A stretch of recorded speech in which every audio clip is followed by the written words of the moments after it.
ماہ مبارک رمضان تربیت کا مہینہ ہے، اپنی تربیت کرنے کا مہینہ، کہ انسان اس مہینے میں خود کو برائیوں سے چھٹکارا دلا سکتا ہے، گناہوں سے خود کو دور کر سکتا ہے، خود کو پاکیزہ صفات کا حامل بنا سکتا ہے، برے کردار سے خود کو بچا سکتا ہے۔ خطبہ شعبانیہ میں جملے ملتے ہیں کہ مولا کائنات نے رسول خدا صلی اللہ علیہ وآلہ وسلم سے سوال کیا کہ یا رسول اللہ ما افضل الاعمال فی هذا الشہر، ماہ مبارک کے رمضان کا افضل ترین عمل کیا ہے؟ نبی خدا نے ارشاد فرمایا افضل الاعمال فی هذا الشہر الورع عن محارم اللہ، اس مہینے کا سب سے افضل عمل یہ ہے کہ خود کو خدا کے حرام کیے ہوئے سے بچایا جائے۔ اور اگر ہم قرآن کی طرف رجوع کرتے ہیں تو قرآن بھی ماہ مبارک رمضان کا یہی فلسفہ اور یہی حکمت بیان کرتا ہے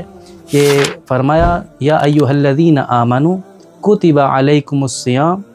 اے ایمان والو تم پر روزے فرض کیے گئے ہیں،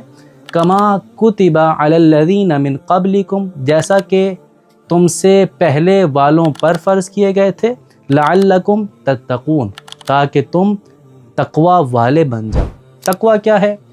تقوی کو اگر آسان ترین لفظوں میں بیان کیا جائے تو تقوی خدا کی نافرمانی سے خود کو بچانے کا نام ہے۔ تقوی کو سمجھنا اتنا مشکل نہیں ہے، تقوی اسی کا نام ہے کہ خود کو بچایا جائے، خدا کی نافرمانی سے خود کو بچایا جائے۔ خدا کی نافرمانی کر کے جو عذاب مل سکتا ہے اس عذاب سے خود کو بچایا جائے، اسی کو تقوی کہا جاتا ہے۔ اور ماہ رمضان میں خداوند متعال نے